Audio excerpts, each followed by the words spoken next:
Think when you bought an RV, you finished spending dollars? Think again.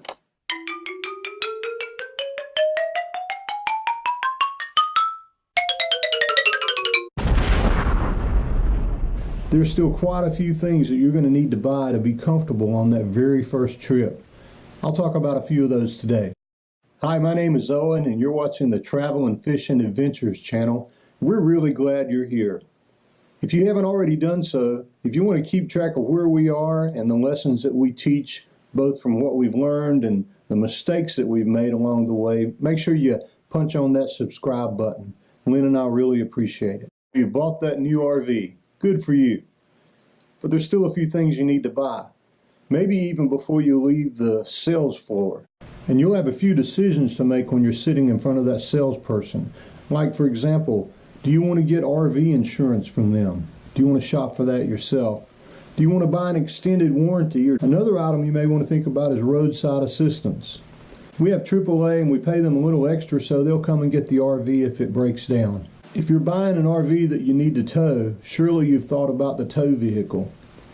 You're probably going to need some kind of truck. If you're buying a bigger one like a fifth wheel or a little bit larger tow behind, you're going to need a diesel truck probably. Have you priced diesel trucks recently? Jeez! So you've got your camper hooked up to your tow vehicle and you're getting ready to drive off the lot. You may decide to go back in and go to that parts department, or you may decide to go swing by a Walmart or somewhere or a Camping World because you're going to need a few things before you show up at that first campsite. What kind of stuff? Well, you don't want to be that guy or that gal that ends up at the KOA or some campground. You get out and get ready to empty your black tanks and realize you don't have a sewer hose. Shitter was full! Another thing you're going to need for sure is a right angle plug so that you can connect that to the sewer outlet and get rid of that smelly stuff. There are a few more things you might want to get for the outside. You don't have to get them right at first, but I bet you eventually many of these things are going to end up on that list. Here's our list for the outside of our RV. So you've got the outside already. What about the inside? Well, many people bring things from home every time they go camping, like their hair dryer or the coffee pot or maybe even a Roku or Apple TV or something. But if you're going to go camping more than 2 or 3 times a year, it may be more convenient for you to go ahead and invest in sheets for the bed and blankets and pillows and maybe even a Roku or something to keep in the RV so you don't have to crawl in and do that every single time. But you're probably going to end up with even more than that on the inside of your RV to make it a little bit more convenient when you travel and to help with some of the things that occur when you're out on the road. Here's what's on our list right now. Your list may vary. You don't have to buy all these things, but this is what we're hoping to get in our RV eventually. You're finally ready to roll, right? Maybe so, but there's still some other things you're probably going to want to spend some money on. You probably want some electronic gadgets, like maybe a backup camera system. We've opted to get a Wi-Fi booster. Parks are notorious for being difficult to connect to, and it'll probably end up at the top of your list eventually. I guess the point is this list is endless. Here's what's on our list for the rest of these items.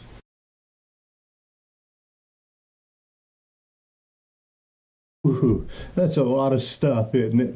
And it's a lot of money. Do you need all these things right now? Probably not. Like us, you can probably add them to your collection as the years go by.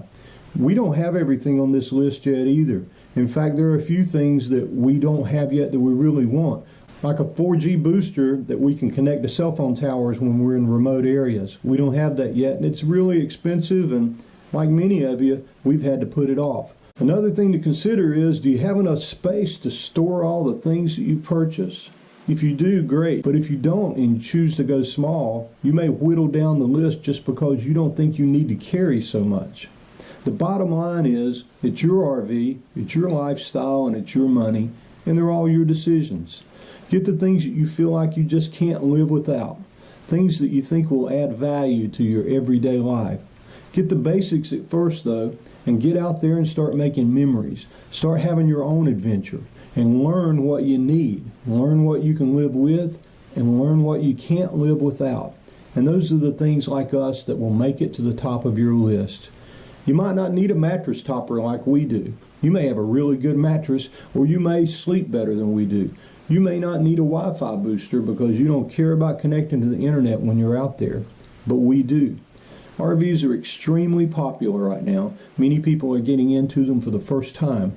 The salesman will have you to think that write that check or sign on this dotted line and Bob's your uncle and you're off and rolling. Well, the truth is you're going to spend quite a bit of money once you get that RV home just to be comfortable in it and safe in it when you travel. Here at Travel and Fishing Adventures, we just want to make sure that if this is your first time or you're an RV newbie and you're looking at us for advice, we want to be honest with you. It's a wonderful lifestyle, but it is expensive at times. Many of the things that you purchase, you'll have to purchase over again because they break or they wear out. But in the end, it's money well invested.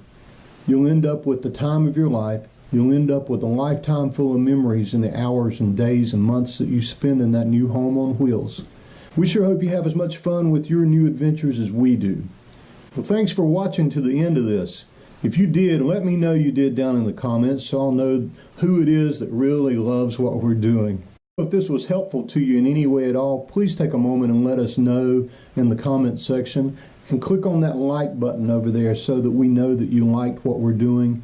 Every one of us learns from this RV community that we share, and if this has in any way been helpful to you, I'm really, really grateful that it has. The time I spent to do this is worth it if it just helps one person.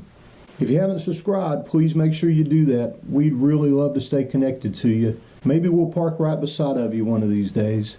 If not, we hope you can catch us on the road or at least catch us here on YouTube. Thanks for watching.